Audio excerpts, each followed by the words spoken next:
What is up everyone, and welcome to some more F1 22, my team career mode. Last time out we were at the Singapore Grand Prix and it wasn't the best race of my career. I had a spin at the start and that put me all the way down the order, and then it was just working my way up back through the ranks from there, and in the end I could only get back up as high as P12.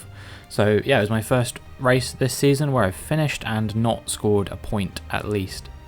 Which was unfortunate, but you know, it's still been a very good season for us. I mean, it's been an extremely good season, all things considered. We've had a win, we've had multiple podiums, so I guess to finish outside of the points on one occasion isn't the most gutting thing in the world.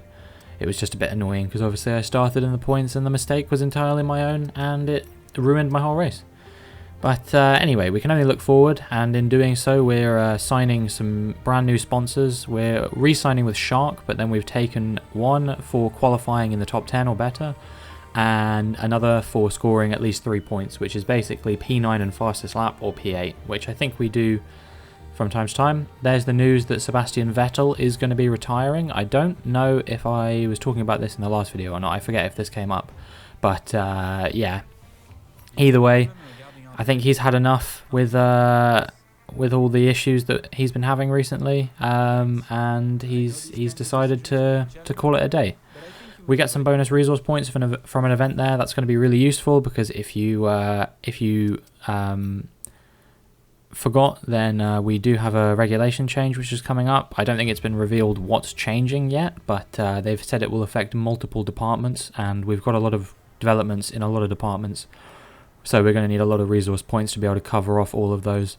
So we'll have to wait and see what happens regarding that. We're now looking forward to the Japanese Grand Prix. It's not one of my strongest races.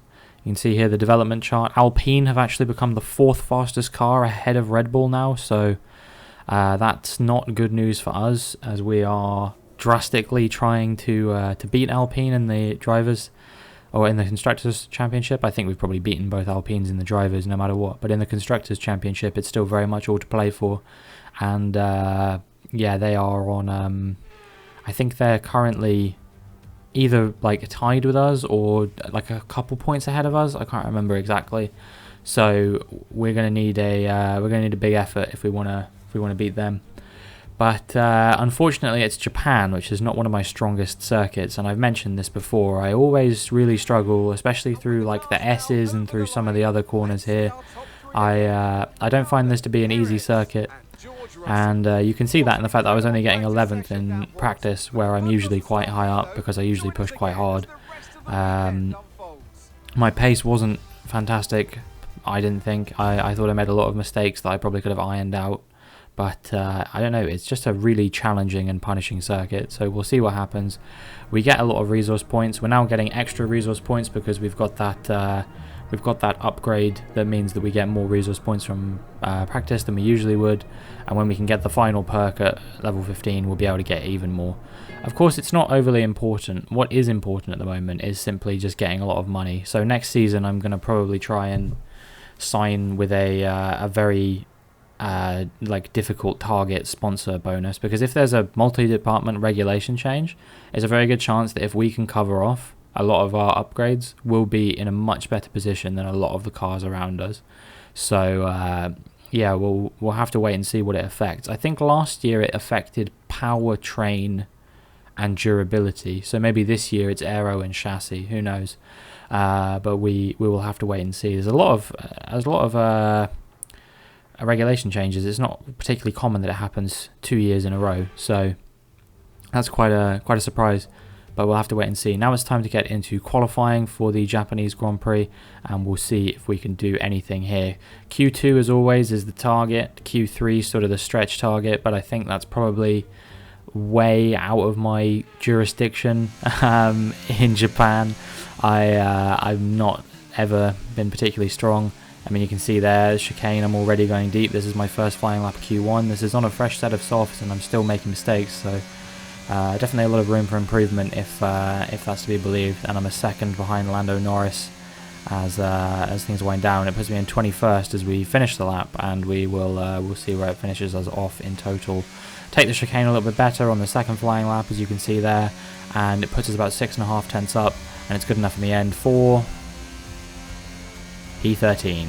Okay, so not the worst result in the world, but yeah, Q3 I think might be a little bit out of reach. Alex Albon again, just doing God's work right now. He's having such a strong season, and it continues with this P6 result in Q1. But we'll see if he can make it through to Q3. No real shocks that are eliminated so far, but we'll see what happens in Q2 and Q3. See if there's any shake-ups to the order as compared to what we're used to. Yeah, nothing like Max Verstappen being out in Q1 or anything like that. That was quite shocking. But anyway, we move now into Q2, and we'll see if our first flying lap on a used set of softs is going to be any good. It's a 1:30.3. It's not terrible, but there's definitely some improvement to be had within that. We're sort of within the Mercs and the Hasses at the moment, and that remains the same as we start our second flying lap of Q2. We're currently 11th. There's a few cars there, an Alpine, a McLaren and a Red Bull not going out, so we'll see what we can do to see if we can sneak our way into Q3, or at least make our way further up the order, because all these cars around us are going to improve, so we just need to do what we can. We're on a fresh set of softs, so logic would dictate that the grip is probably going to be slightly higher, but I'm not improving by that much. It's only by sort of like a tenth, a couple of tenths. It's not a huge amount compared to what you would think when you're on tyres that are with much more grip than beforehand. But we are making some more improvement as we come through that complex of corners. I think that's Degner 1 and 2, but I can't remember the names of all of the corners around here. I always thought this was 130R, but it's not. I think that's Dunlop, but I could be wrong again. And then we've got the next corner coming up, which I'm pretty confident is the spoon curve, but again, I might be wrong. And then yeah, finally we've got the run up the hill to 130R, which is definitely 130R, and we'll see if we can make any more improvements. We're currently 13th. I think both of the Mercedes are out regardless of what happens here, but we'll see if we can knock anyone else out as we improve up the order. We're about 4 tenths up. We make a bit of a mistake as we exit the chicane, but it's not the end of the world, and 4 tenths is enough for us to get into P9. Okay, so we do make it into Q3. That was not something I was expecting, but I gave on a pretty good lap. I think you'll agree. You saw it. It's good enough to knock Magnussen, the other Haas, out, which I don't really care about. Albon does make it through to Q3, which is remarkable. But yeah, by far the biggest shock there is both Mercedes being out in Q2. You wouldn't really expect that, especially considering both Alpines, a Williams, a Jaguar, all of them have got through.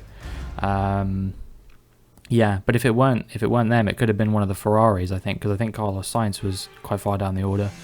Here we are now in Q3, and I won't show you any full laps here because I think the most impressive thing about this was definitely getting through to Q3 in the first place, and we'll see if we can have a good result. It's only a 130.7 on the used softs. It's not a great lap, but we'll see if we can improve any on the fresh softs. Indeed we can. You see we're 9 tenths up now, and I wonder what this is going to be good enough for. Maybe we can get ahead of Albon, maybe we can get ahead of Sainz, maybe we can get ahead of Ocon and Alonso as we improve. We improve by about 1.2 seconds. It's good enough for a 129.5, and it puts us P7. So pretty good qualifying overall, especially at one of my weaker circuits. I would generally consider this to be, I was hoping to get into Q2, and I've made it P7 in Q3, so that's pretty good. With qualifying wraps up now, we have our grid lineup for the big race tomorrow. Be sure to join us then for what will no doubt be a fantastic race. The solace I take in that, as I've taken in many qualifyings before, is that even if I had done a little bit better, if I'd ironed out some of the mistakes I made on my best lap, I still don't think it would have been good enough to improve up the order any. We've now moved to within 2 points of George Russell in the rivalry, but we'll see what happens. We are starting ahead of him, so there's a good chance we could make up maybe a few more points on him. I'm quite keen to win at least one rivalry this season, because I haven't managed to do to do that in either my first season or my second season. I've lost every single rivalry I've been a part of, so it would be nice to maybe win one, but obviously I don't get to decide whether that rings true or not. We've got about 4,000 resource points now saved up, which is nice. It means that when our regulation changes get confirmed, we'll be able to go on a bit of a spending spree. But for now, it is time to get into the race.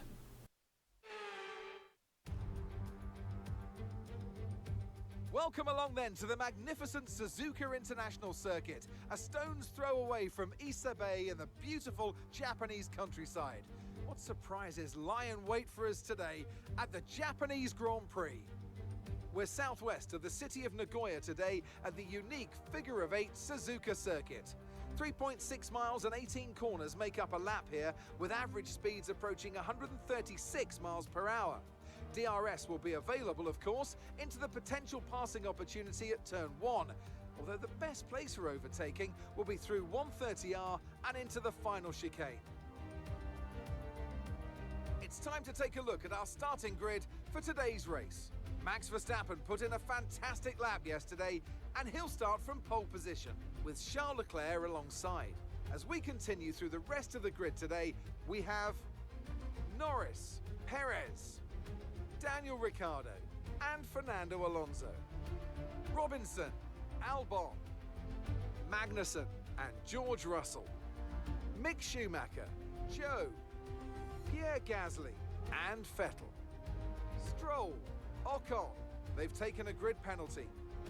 Nicholas Latifi and Carlos Sainz. Oscar Piastri, Schwartzman, Hamilton, they'll be starting further back after an earlier grid penalty. And Yuki Tsunoda. Now it's almost time for lights out, so let's go down to the track. And alongside me once again for coverage of today's race is none other than the great Anthony Davidson. We should talk about Williams. What do you make of their performance so far this season? Well, the atmosphere within that team seems very positive at the moment. Everyone seems like they're in great spirits and having a lot of fun doing what they do, and that's definitely contributed to the performances we've seen.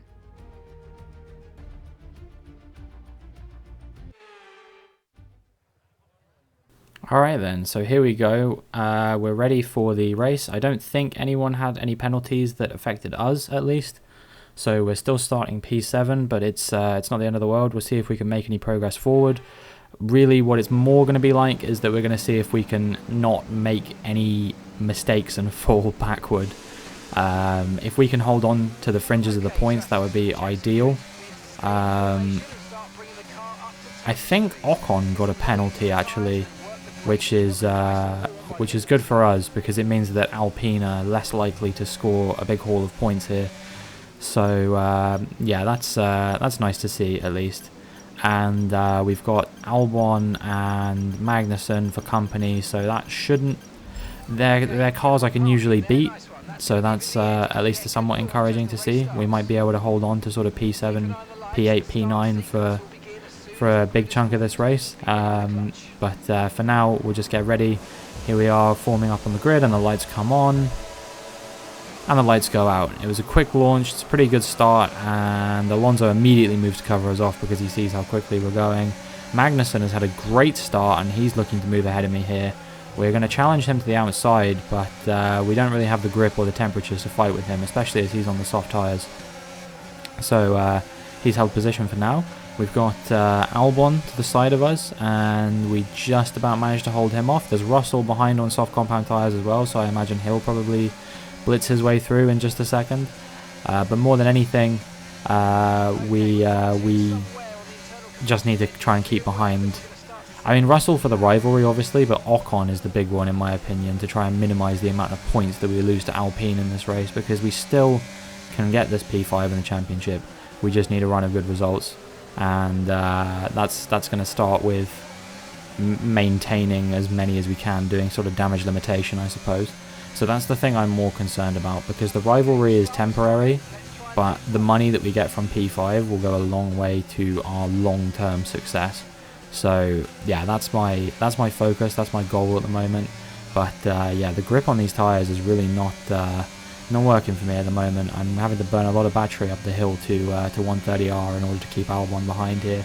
He isn't a very fast car, but I wonder if this regulation change will be Williams' undoing. We dive up the inside of Magnussen there, cut the corner, and we actually get ahead of him. So I have cheated my way back up into P7. I hope you're very happy with yourself past me. But who knows? Maybe, you know, Magnussen's on the soft compound tyres. I'm sure it's only a matter of time before he gets back ahead of us. And then maybe we can try and authentically overtake him again later in the race. Here we are now on lap 3 of 27. And Magnussen is very close to us as we come up the hill to the spoon curve. No DRS in this sector, but it doesn't really mean anything if he's this close. We're going to try and hold on for dear life. We managed to keep him as we go around 130R, but yeah, we'll see if he attacks us back at a later stage. He will have DRS as we come on the run down to the first corner now as we start lap 4, and he is flying. He must have had a massively better exit than I did. And that puts us down into P8. So there is the redemption for what I did on the first lap. He's now got back ahead of us once again. Here we are now on lap 5, and you see he's already pulled away by over a second. He's broken the DRS to us, and we've got bigger things to worry about as Albon and Russell are very close behind in our rearview mirrors. Although there is a yellow flag, and I wonder who that is for.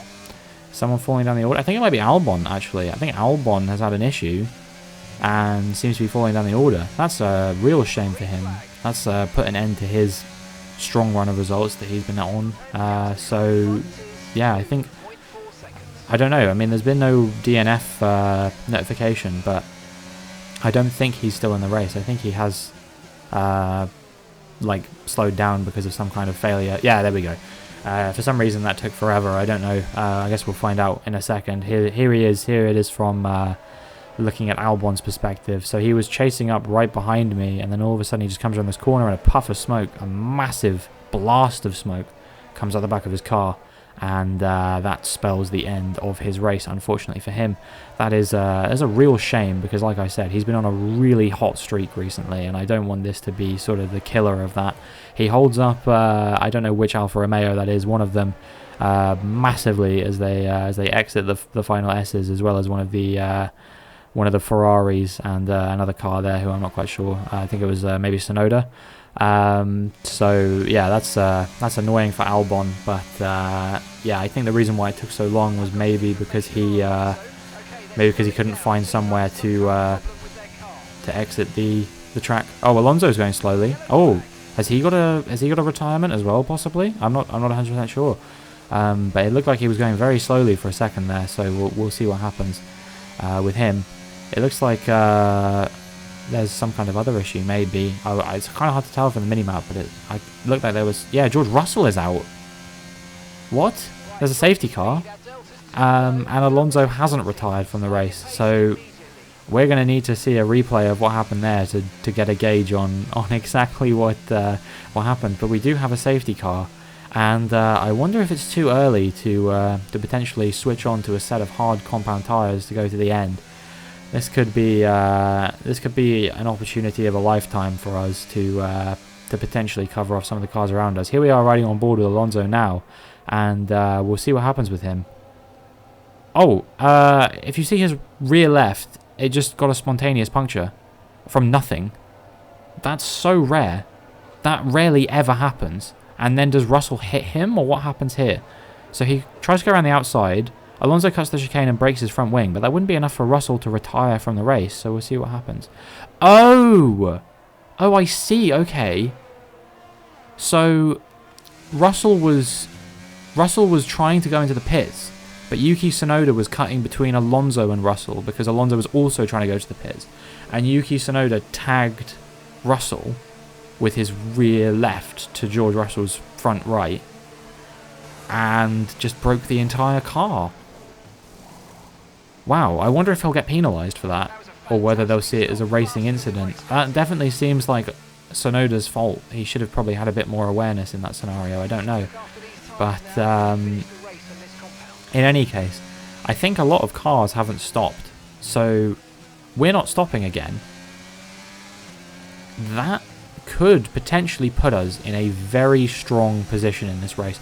I'm not sure how many cars up front haven't pitted yet, but you can see that there's a few in the mix there that can't have pitted. There's a Haas, I think there's an Aston Martin in there maybe. It's kind of hard to tell from this perspective, but it seems like there's a lot of cars. I think maybe Latifi, yeah, you can see Latifi up the road actually in P9.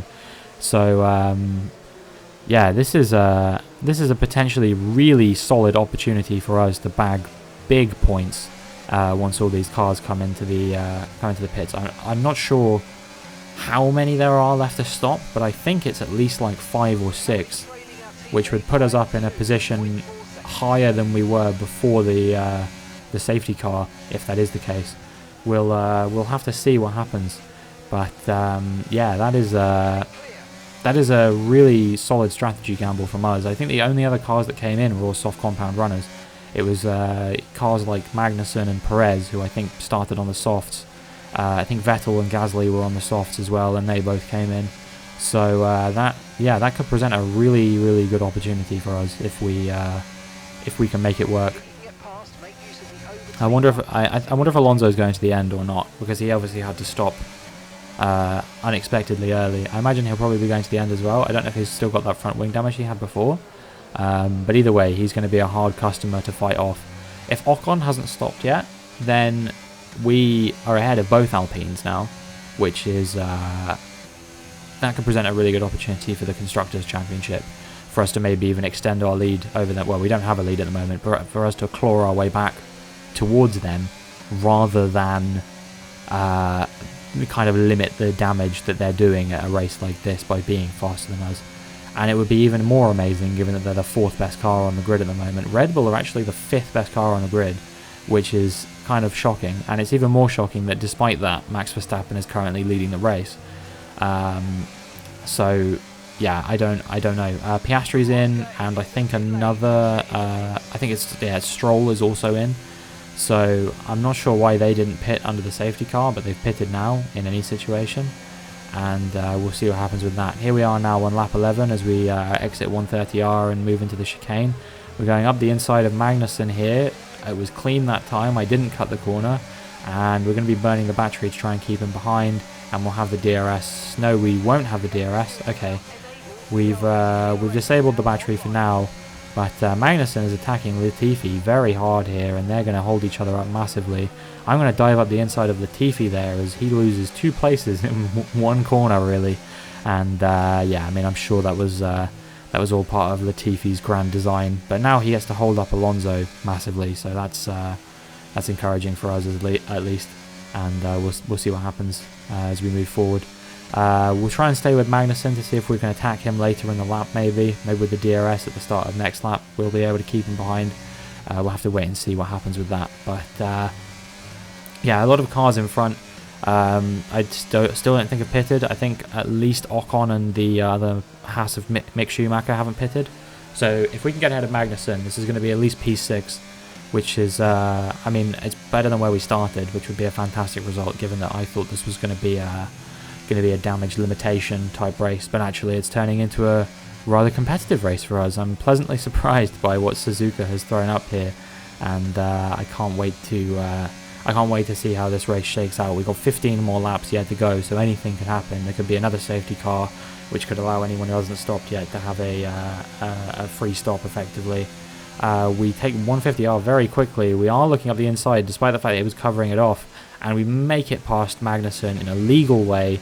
Now we just have to defend from him, but we do have the DRS on this occasion, which is better than what we had last lap, so we should be able to maintain the gap between me and him for now, and yeah, keep hold of this P9 that we're currently in and see where it leaves us at the end. Now we're on to lap 14. A few cars have come in, and Ocon and Sainz and Norris are all pitting as well, and that moves us up into P2. Okay, this was more drastic than I thought then. I thought we were going to be like P5, P6, P5, something like that, not P2. I didn't realise it was that significant. So the top 5 at the moment is legitimately going to be Perez, me, Magnussen, Gasly, Alonso, with no sign of any of the Ferraris, no Verstappen, no McLarens, no Mercedes, and no Ocon either. Yeah, what a crazy turnout this is turning to be. Imagine Magnussen on the podium. It'd be his first podium since 2014 if he can pull this off, which, remember, canonically is 9.5 years after his first podium, where we are now, because this would be the end of 2023 season, sort of October 23. That would be crazy if he can manage to finally replicate his podium. Of course, in this universe, his significant pole position didn't happen in Brazil because that wasn't a thing. I don't think he's finished on the podium in any of the races I've been involved in so far. Here we are now moving on to lap 24, and I'm burning way more battery than I was before because I've got some saved up, so I figure why not burn some to try and maintain the gap to Magnussen, as long as I don't let it tick down to 0 at a significant point like a DRS zone or something like that, or another place where I go particularly slowly compared to him. I think I could be looking at maybe holding him off for the rest of the race now, no matter what happens. As long as I have battery to hold him off through the DRS zone and through the exit of the spoon curve, and probably through the exit of the hairpin as well, which I think is called Dunlop, but I'm not 100% sure. Please correct me in the comments if I get any of these corner names wrong. I'm always trying to learn, but there's 22 tracks. Well, there's actually 24 if you include China and Portimao, which aren't on the calendar in the real life 2022 season.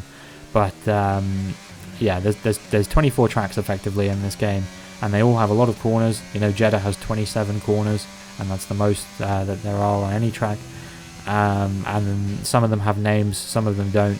It's difficult to learn. Some of them don't even seem like they should be corners, but they are. Some of them seem like they should be corners, but aren't.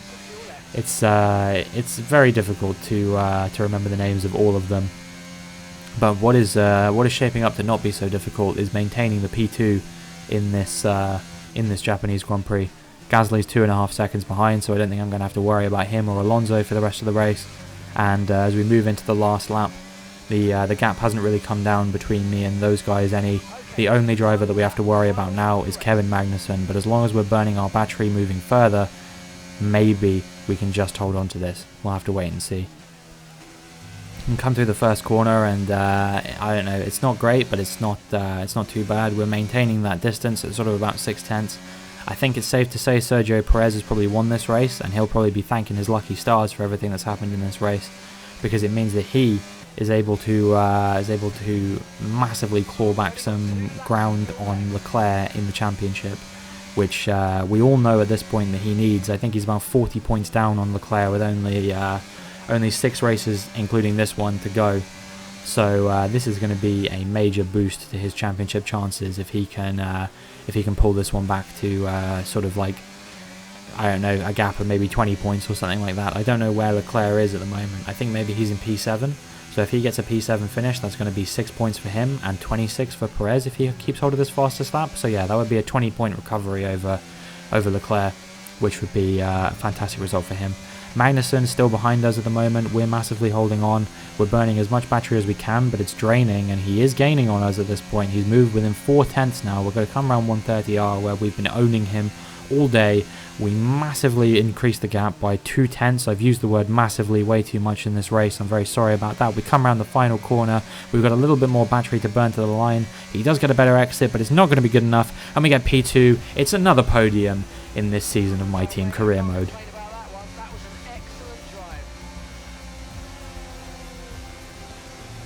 Oh, God, I love races like this so much. And congratulations to Schwartzman for Driver of the Day. So as they climb out of the car, the Red Bull team are ready and waiting to celebrate a thoroughly deserved win.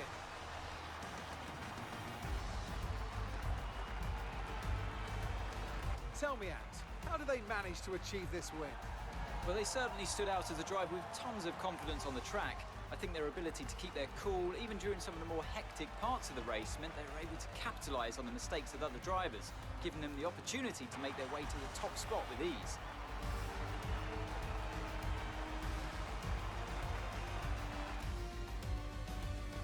Red Bull put up an outstanding fight for the front position today, and it's great to see it paid off for them. They do so much for the sport that you can't help but be delighted by today's race win. Man, how exciting.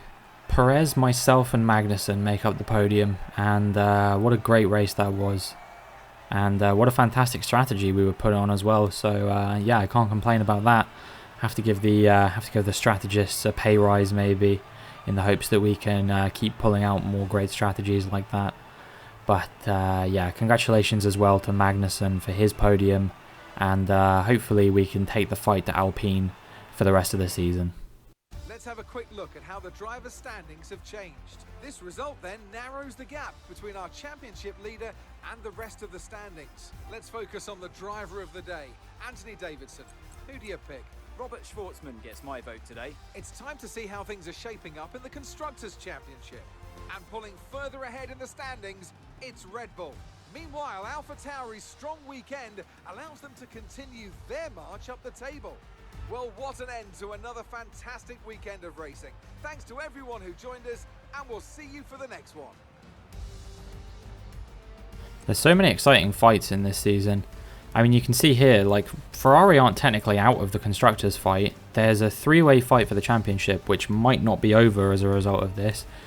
Mercedes and McLaren look pretty hard fought in a battle for P3.